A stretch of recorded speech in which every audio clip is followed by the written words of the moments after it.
Good morning, Texoma, and thanks for joining us. I'm Ashley Fitzwater. This morning, we're taking an inside look at FAST. And Texoma, you are in for quite a treat this morning, so go ahead and sit down and get ready. FAST is Families for Autism Support of Texoma, and I'd like to welcome our guest.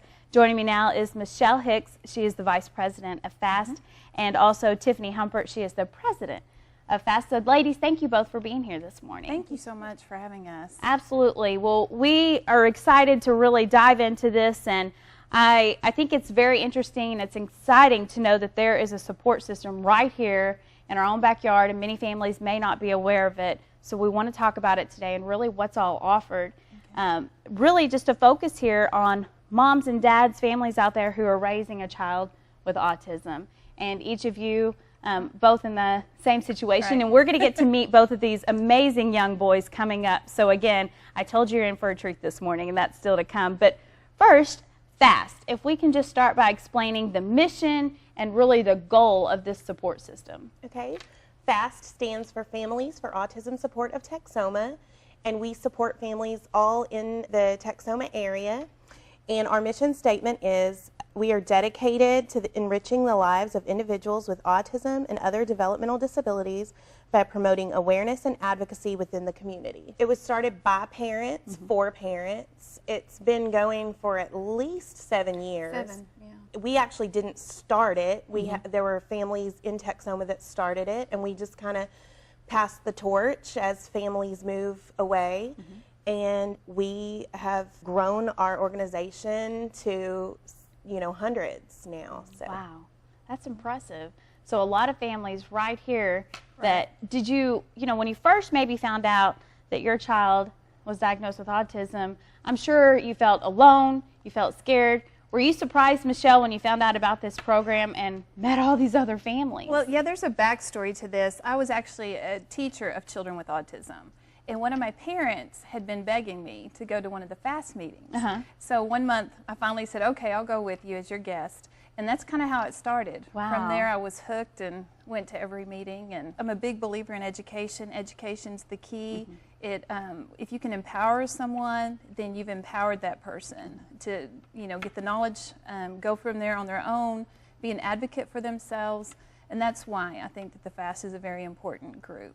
I eventually adopted a student of mine who has autism, and y'all interview later. So FAST was only important to me to refer parents, but it was also important to me on a personal level. So that's, why I'm so involved. Was he a baby whenever you first adopted him? No, he was actually 4 years old. 4 years old? Yeah, he was, I taught children EC through 6, so early childhood. And he was just one of my students, and it was a God thing, and the grandparents weren't able to take care of him, and the rest is history, as they say. So. Absolutely. How has the little boy that we're going to be meeting, how has he changed your life and how you even see, because you worked with these children and these families, how you see things maybe even differently? Exponentially. I just... obviously, we got him when he was 4, and it's a different situation because, we've adopted him. But I'm able to speak more when I talk to families, or as a teacher, I was able to be more empathetic and stuff because I, eat, breathe, and sleep autism. Sure. So, and it's hard some days. It's a challenge, and then the education and getting others to accept, my child and other children with autism is a very hard struggle.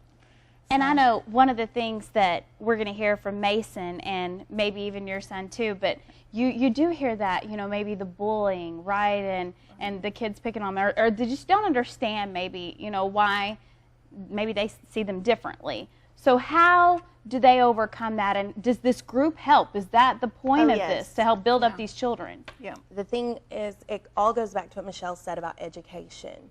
This year, we did have a moment at Mason's school where a student called him the R word. Mason got very upset, and part of it was we needed to advocate for Mason. We needed to educate others that word is not okay to use. And the school was amazing, and they went the extra mile and trained their staff and spoke to the students.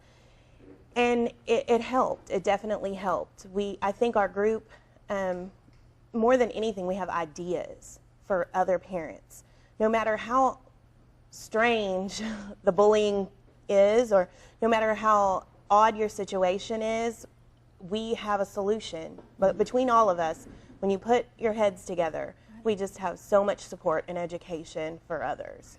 I love that, and it keeps going back to that education. Yes. So I want to educate Texhoma now, you know, in case they have an idea of what they believe autism is. But can you explain that, you know, maybe to those sitting at home, what is autism if you just had to explain it in a couple of sentences? Autism is a communication disorder. The student who has, or the child who has autism is by no means mentally Yes. handicapped, is what a lot of people think. Most of the kids are the smartest, sweetest, loving. You know, a lot of times autism is put out there as, you know, the child is not loving, or that's not true. So it's just they see and hear things different than we do. Something simple as a smell might, you know, really bombard their senses and get them really, you know, to stress out or have a meltdown. And it's just things that we just need to be aware of. I think that also, you know, there are some behaviors that go along with autism that in the community sometimes it freaks people out, or they're like, oh, what's wrong with that kid, you know? And a lot of times it's because their mode of communication isn't our mode of communication, and they come across as being bad, or they're acting out when they're just trying to get their point across, and they can't because of their disability. What do you suggest maybe if there's people watching and they're friends with maybe a family who has an autistic child or someone in their church? How can they help to make things better for the family or for the situation? Just maybe simple things they do. Just being compassionate and caring and kind. And, you know, a lot of times there's a thing I like to see on Facebook that says staring is not going to cure my child of autism. And so it's just an awareness and an acceptance. I think acceptance is the biggest key. And they do have, children with autism do have self-stimulatory behaviors and things like that. And just, you know, there's no reason to stare. It's just part of, that's how they get their sensory input. That's how they get their release. And so just being aware of that sometimes. And that's there, again, where education is so important. Absolutely. Great advice. One of the biggest things that I found whenever, you know, I was looking over some information is that there is so much hope whenever it comes to, of course, education, but also therapy, and there's treatments out there. Yes. Was that something that helped you in your journey? Oh, yes. I couldn't have made it without therapists. I mean, my son went from being nonverbal until age 4 to a normal functioning 14-year-old. You really can barely tell that he has autism. And that's one of my favorite things to hear when people say, well, he doesn't look like he has autism, because we put in a lot of hard work. That's why. Lots of therapists, lots of, you know, there's speech therapy, occupational therapy, there's ABA therapy. There's so many therapies and interventions, especially nowadays, that can help children and parents, because when your child is functioning and communicating, it makes things a little easier. I love that. Right. Speech therapist is, to me, one of the, and the OT therapist, those are just like gods to me. I mean, my son, the way he talks and speaks is because of a wonderful speech therapist. So there's not enough that can be said, and so for the therapist out there. And like I said, you're about to meet these two wonderful young boys coming up. They're going to share their stories. Real quickly, moms, is there anything that you can share? Maybe we'll start with Mason, a little bit of a backstory about him, so to speak, so whenever he comes, you know, we just have a little bit more information about him. Well, I was the typical mom in denial, and I admit that freely now. When Mason was little, he was an only child, and I thought his behaviors were just because he had a language issue. Like there was something wrong with his speech, so that's why he was having meltdowns and tantruming and stuff. And nobody used the A word with me and told me, you know, this kid has autism, until he was a little bit older and socially things weren't going right in school. And I thought, this kind of looks like autism. I think I should take him and have him evaluated. And I did that, and the doctor said, you know what, you were right to come. He does have autism. And I think inside I knew when he was younger, but I just didn't want to accept it because, you know, he was my perfect little baby, and he still is. But it was very challenging to just give in and let the diagnosis happen because I was in denial. And he finally, he got all the interventions that he needed and can speak fluently now, and is a little comedian, and is just an amazing child. I'm just so blessed. He is. And Michelle, what about you? Alex, when he came to my classroom, I was told by the principal at the time that he was probably one of the worst, I hate to say this, but behaved kids with autism that she had seen, and I was going to get this student.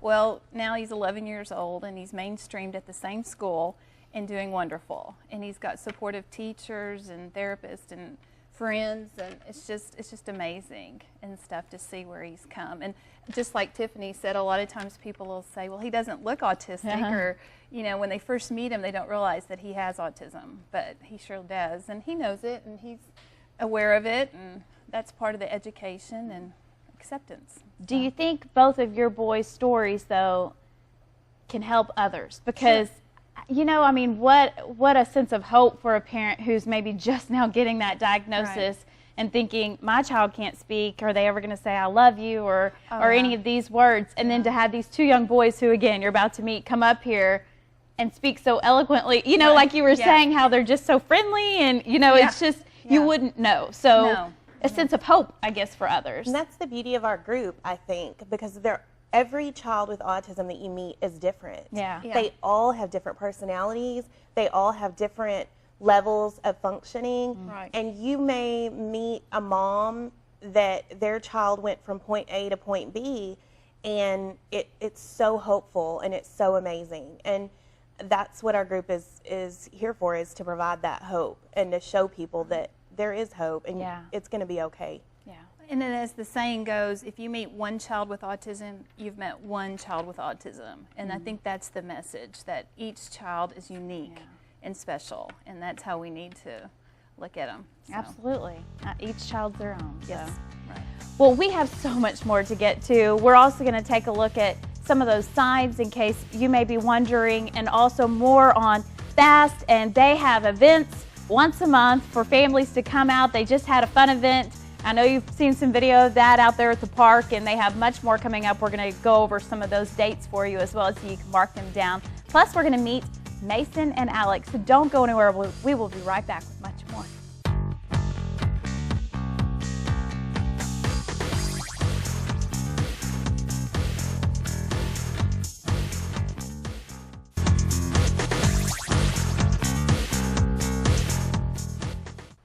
Welcome back to Inside Texoma. Once again, we're taking an inside look this morning at FAST, Families for Autism Support of Texoma. And joining me now, well, of course, the stars of our show, we have Alex and Mason. Thank you both for being here today.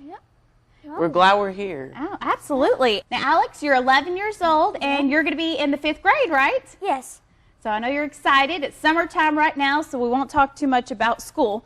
But I want you just to each tell me a little bit about yourselves. Alex, I have a paper here, and I love this because it describes who Alex is. Can you read me some of the different things that describe who you are? Yeah. I was awesome and I was autistic. I love dinosaurs, but I do like digging dinosaurs. I was enjoyable and excellent.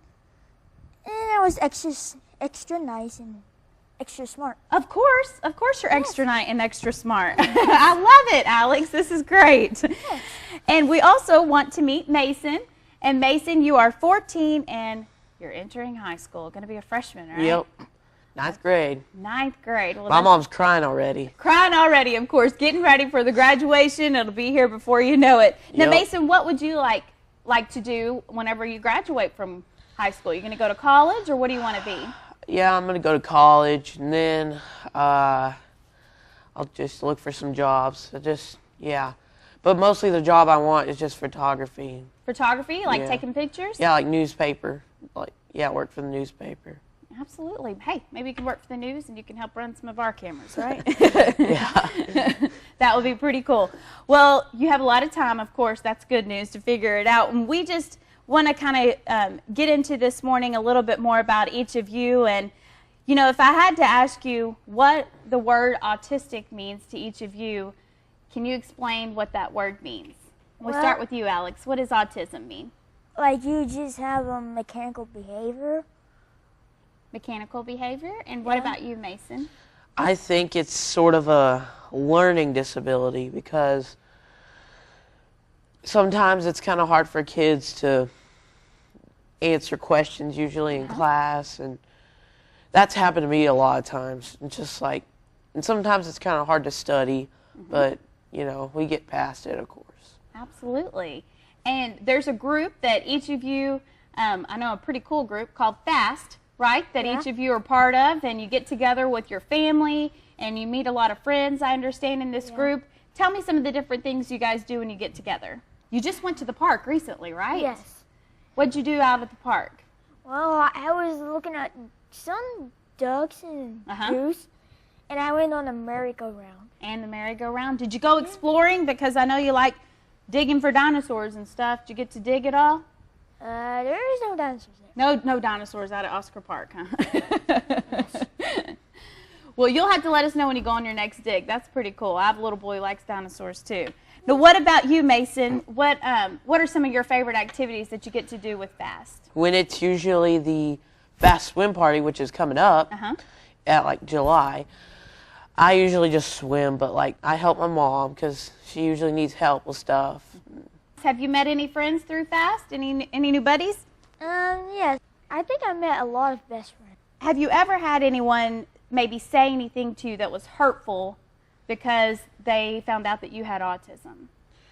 Well, they really don't bug me about autism, but they just make fun of me a lot. How do you get past that? And you say, you know what? I'm smart. I am, good at what I do. You're up here today speaking out and helping all these other children and moms and dads who are watching. So, you know what? You're a voice, Mason, for so many. What do you say to these younger boys and girls? Just deny what they say that is bad. Like if they say, oh, that kid's fat, or oh, that kid just eats too much. Just deny what they say. Don't believe what they say. Even though if you do it, just deny it. Don't keep thinking about it, maybe, yeah. Right? But if it just gets to somebody's head, tell teacher, and they'll do their thing. Especially the principal. They'll do something about it. That's great advice. Great advice. If I had to ask you, what is it like living with autism, what would you say? I get through it. And sometimes it's hard for me to understand things. Right. But have you overcome a lot? Do you think you've overcome things? Definitely. What are some of those things, if you had to think about a few? Well, I've gotten through school since ever I got diagnosed with Asperger's, and it's harder just to get through school if you have autism. What about you, Alex? Have there been things maybe last year that you were afraid to do, where you thought, I can't do that very well, but this year you've been able to just do it even better? I am better at doing something that I was supposed to do, like getting good grades and Good. getting 100 in conduct and work habits. Good. Well, you know what? I think you're extra nice, and I think you're extra smart, Alex. Yes. I really do. Yes. And I appreciate you coming today and talking to us. Welcome. Mason, thank you for being here today as well, and for sharing. You're definitely, a voice for so many boys and girls I know in Wichita Falls and in Texoma. So I appreciate both of you again. Thank you for being here. We need to take another quick break, but don't go anywhere. We'll be right back with much more.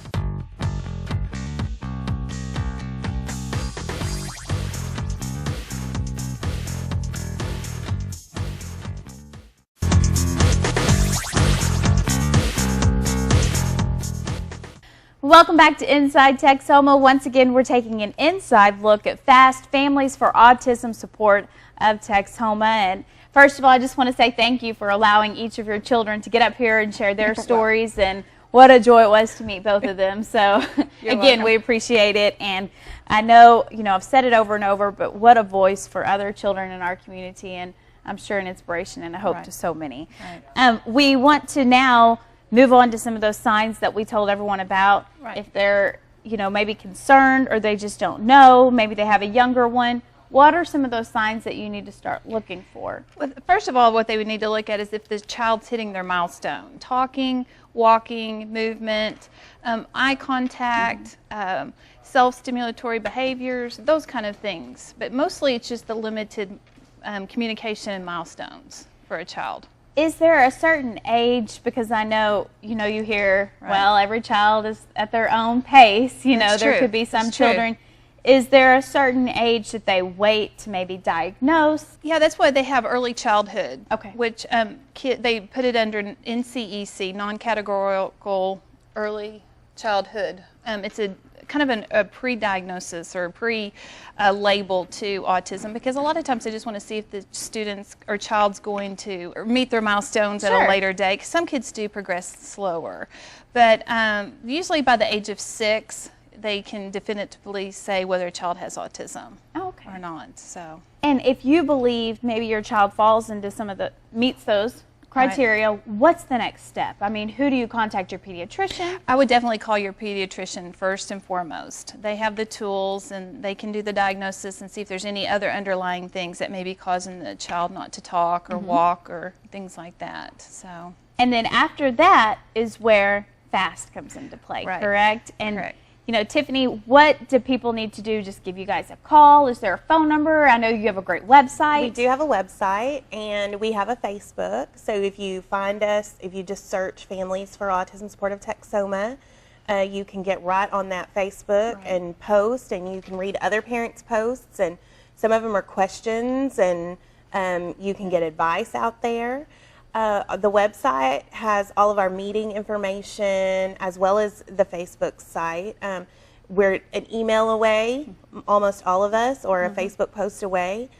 Another thing, of course, is the monthly get-togethers that you Right. guys have, and I know you have some upcoming events and dates. Right. If you'd like to share some of those for the community, if they'd like to come out, it's free. Is that correct, to come out Correct. and take part? Oh, for everything, we do fundraising, and we have the Autism Conference of Texoma every year.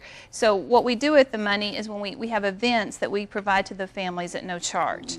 So this upcoming in July 25th, July 25th. from 6:30 to 8:30 at the Spray Park in Iowa Park. And it's a free event. Just come out, enjoy, swim. And we've had it booked exclusively for the FAST I love support that. group. And again, that's going back to ACT. Or, you've seen maybe the shirts. I know Mason was wearing Right. one, the ACT. Autism Conference of Texoma comes under the umbrella of FAST, and it's one of the events that we put on yearly. Okay. April is Autism Awareness Month, Right. and that's why the conference is held in April. Right. We had our 5th annual ACT conference this year, Right. and that is definitely our biggest event held by FAST. Right. But we have several events. They're usually held on the first Thursday of every month. And we do other things in addition, like Mom's Nights Out and things like that. We do varied topics on different things that would appeal to someone who has a child with autism, whether it's nutrition, potty training, behaviors, networking, resources, those kind of things. Lots of great tips. But the ACT conference is a way for the entire community, though, Right. to give and support, maybe Right. financially, to help out, Yes. correct? Yeah, it is. And we also do like fundraisers. We've had a fundraising event at Chuck E. Cheese, TCBY, Rib Crib. So we do a lot of things throughout the whole year that you can look out for Okay. to support FAST. Absolutely. So if this is something, again, you'd like to help out and help them continue their meetings and to continue to grow, because you said there's already 100 families, right, that take part? That's Easily, yeah. Easily. Wow, Yeah. that's amazing. Yeah. So, again, another great support group right here in your own backyard, Texoma, that you can take advantage of, that you can help support. If you'd like more information, like she mentioned, their website is a great place to check out. You can see that at the bottom of your screen, and you can always, of course, head to newschannel6now.com, where we will provide links as well. Well, ladies, I just want to thank you both for being here this morning. Thank you. Thank you Channel so much. 6 has always been a big supporter to us, and we appreciate y'all. So. Thank you. Well, thank you. That means a lot, and we appreciate all you do for our Thank you. community, and of course, all of the children, the future leaders right here in our community as well. We met two of those today, so you. thanks again, Texoma, for joining us. We hope you have a wonderful day. We'll see you back here next Sunday morning for another look inside Texoma.